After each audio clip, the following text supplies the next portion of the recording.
Welcome everyone. My name is Daci Rawson and I've been a Master Gardener for about a year. And today we're going to talk about Texas Superstar plants and how they come about. Today we're going to dive into a special group of plants that have been carefully selected for their ability to thrive in the Texas landscapes. These plants aren't just beautiful. They've been tested and proven to withstand our state's tough climate. Best of all, they do this with minimal care, making them perfect for all gardeners. Texas Superstar plants add color, are resilient, and they are water-wise, which makes them great choices for our gardens. What is a Texas Superstar plant? Only the toughest, most reliable, and best-looking plants make the designation of a Texas Superstar plant. The chosen plants undergo several years of extensive field trials by Texas A&M Research and AgriLife Extension Service.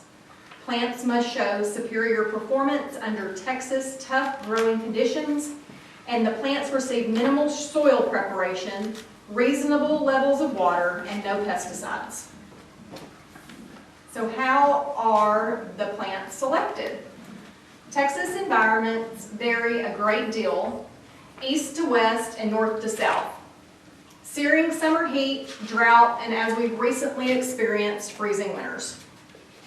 An important factor in determining which plants to recommend for the Texas Superstar designation is their actual performance in our landscapes and gardens. There is a Superstar team that includes horticultural professionals located in different ecoregions who grow the plants for several seasons and report their performance. The next slide, Mario, if you'll scroll up, it shows the different ecoregions of the state of Texas. And then on the right-hand side are the different testing locations across the state of Texas. There's about 30 of them. Texas Superstar plants are broken into different categories: annuals, perennials, perennials, which are tropical perennials used as annuals, woody shrubs, trees, and specialty plants, which are our vegetables, citrus, and fruits. So what I've done next is I broke it down into the different categories, and I picked two out of each category to talk about. So, and I tried to pick ones that I had actually grown in my own garden. Angelonia, or summer snapdragon, is a heat-loving, drought-tolerant plant with vibrant orchid-like blooms in pink, purple, white, and blue shades. Blooming from late spring to fall, it thrives in the full sun and attracts pollinators, making it a colorful, low-maintenance choice for Texas landscapes. If you'll scroll up to Blue Days. I have grown this in containers. It's really pretty. It's heat-tolerant. My house faces west, and so I get really hot, intense sun, and it thrived through August, late into September. It's a drought-resistant ground cover with blue flowers and silver-green foliage. It does great in full sun, blooms all summer, and is perfect for borders, containers, and hanging baskets. Has anybody grown either one of those in their gardens? Okay. Next is perennials, and I chose Henry Dulberg Salvia. It is a tough, drought-tolerant perennial with striking blue-purple flower spikes that bloom from spring to fall. It thrives in full sun and also attracts pollinators. Horticulturalist Greg Grant named this plant after he discovered it growing in a Texas cemetery near the grave of a man named Henry Dulberg. So I have come across where I guess horticulturists will go, they'll just drive down county roads and look for different plants that they've never seen in front of old houses or run down, because it might be a new species or type of plant that hasn't been named or identified, or if it's lasted this long in the Texas landscape, it needs to be considered and nominated as a Texas Superstar. Next is New Gold Lantana. It is hardy, drought-tolerant perennial with bright golden yellow flowers. It blooms from late spring to frost. It loves full sun, it attracts pollinators, and it's perfect for ground cover and in containers. Perennials, which are going to be those, what they say, tropical perennials that they treat as annuals. Pride of Barbados is a striking tropical plant known for its red, orange, and yellow flowers. It thrives in full sun, is drought tolerant, attracts pollinators like hummingbirds and butterflies. Its foliage is feathery and its blooms are beautiful. Have y'all ever seen that growing? Mm-hmm. It's really pretty. Golden Star Esperanza is a vibrant, drought-tolerant shrub known for its bright yellow, trumpet-shaped flowers. It thrives in the full sun, attracts pollinators, and can grow in a variety of soil types. This plant adds a pop of color to any landscape. Any of y'all have this? Really? The grouping of flowers is really prolific. Yeah, it's real pretty. And then on to woody shrubs. Knockout roses. It's kind of a staple in our landscapes that landscapers use. The knockout rose is low maintenance, disease resistant shrub rose known for its continuous blooms from spring to frost. It produces flowers in shades of red, pink, and yellow. It loves the full sun and is resistant to black spot and powdery mildew. It's drought tolerant and self-cleaning makes the knockout rose a great choice in our landscapes. Knockout roses are susceptible to rosette disease, but it's still worth using. Okay, the vitex, also known as the Texas lilac or chase tree, is a small multi-trumped tree or large shrub. Its fragrant lavender to purple flower spikes bloom from late spring to fall. It thrives in hot climates and is drought tolerant once established. It's a popular choice since it's low maintenance and has long-lasting blooms. And they planted one of those at the church, the Methodist church. Is it doing well? Planted 4 of them. Oh, 4 of them. Okay. Those will, and that'll be. I want to drive by and look at them in the summertime when they're blooming. That'll be pretty. Next, we're on to trees now, right? This is Basham's Party Pink Crepe Myrtle. It is fast growing, disease resistant, with light pink crinkled flowers that bloom in the summer. It can reach 30 feet tall, making it one of the largest crepe myrtles. It's heat and drought tolerant with attractive peeling bark, so it adds some texture into your landscape. It adds color and shade also. And then chinkpin oak. Do we have those around here? They probably are, but I cannot put my... Isn't that what they just call pin oak? No, this is a little different Is it one. a difference? Okay. Yeah, I always thought it Mm-hmm. was. I just like the name of it, that's why I chose it out of the list. But it is a long-living deciduous tree best known for its sawtooth leaves and strong disease-resistant wood. It grows up to 60 feet tall, thrives in well-draining soils, and is highly drought-tolerant once established. This native oak produces acorns that provide food for the wildlife and is an excellent shade tree in our landscapes. Next is the specialty plants, which is going to be the vegetables, citrus, and fruits.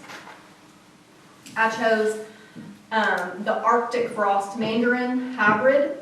It's a cold hardy hybrid mandarin tree known for its sweet, seedless, and easy to peel fruit. I think it's got 3 seeds is what it said, but I guess that you got to have some seeds to keep the tree going on, I guess. But it can tolerate temperatures as low as 10 degrees, making it one of the most cold-resistant citrus varieties available. It's a compact tree that grows well in the ground or in containers, thrives in full sun, and produces fragrant white blossoms that pollinators love. And then basket of fire peppers. The first time I saw this was at the Dallas Arboretum 20 years ago. And I thought it was so cool that they used peppers in their landscape. I had never seen that done before. But the basket of fire pepper is a compact ornamental chili plant known for its eye-catching peppers that turn from pale yellow to orange and then finally bright red as they ripen. These peppers are hot. It thrives in containers and hanging basket. It provides both beauty and bold flavor in the kitchen and garden. Has anybody grown either one of those before? Okay. And then, what do Texas Superstar plants mean to us as a gardener? We will be able to find landscape success with beautiful, proven by research Texas tough plants. Look for plants at your local nursery with the Texas Superstar logo on the plant tag, and that's the logo. I've seen it around some places. But these Superstar plants, you're supposed to be able to grow them all over the state of Texas. So that's part of their rigorous testing, is it's got to grow in all the ecoregions. But that's what makes them special. So we can be successful. Mario, do you have anything? No? I think we're good. Okay. Thank you very much. That's it. Thank y'all. I have a question Uh-huh. about the logo. I have never seen that on a plant at the So- nursery. Last year, I couldn't find it. Last season, I went to multiple nurseries looking for plants with that.